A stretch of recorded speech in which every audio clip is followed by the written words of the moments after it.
And we now talk to House Committee on Appropriations Chairman and Camarines Sur Representative Rolando Andaya. Good morning, Congressman. Thank you for taking our call. Yes, good morning to all our viewers too. Good morning.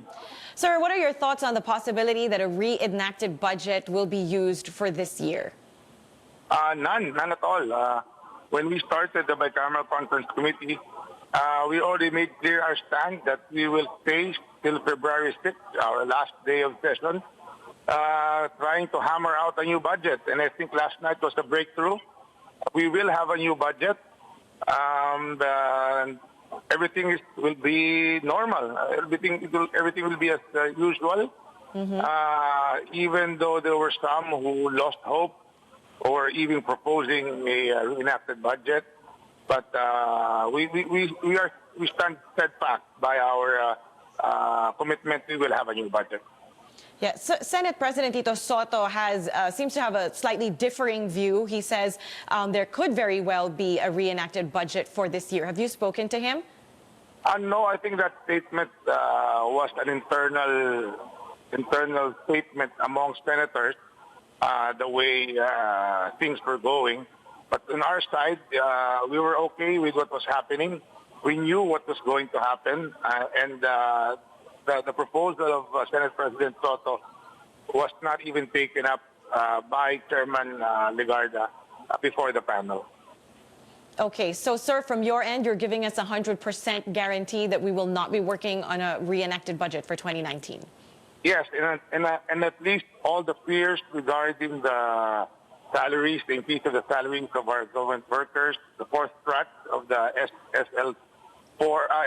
SSL3, and the increase for the salaries of the uniformed personnel have now been guaranteed, as we said so, regardless of a slightly reenacted budget.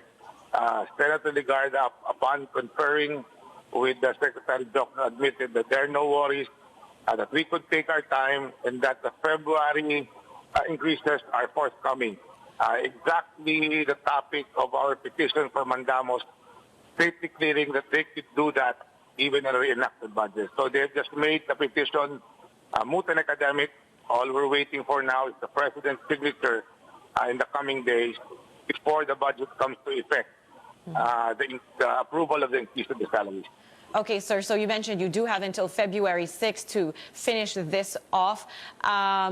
So what are the challenges between now and then, do you think? I think before we came into a one-on-one meeting, as approved by the both panels, I think we've made it clear that the maximum amount of 200 billion will be the sourcing of the amendment for both houses. Both houses have agreed to exercise self-restraint. At the get-go, we were having difficulties sorting out the amendment. The Senate having a 190 billion amendment on the matter. And of course, we have our own similar amount. So we have come to an agreement last night, and that is the deal maker. That we will confine it to just 200.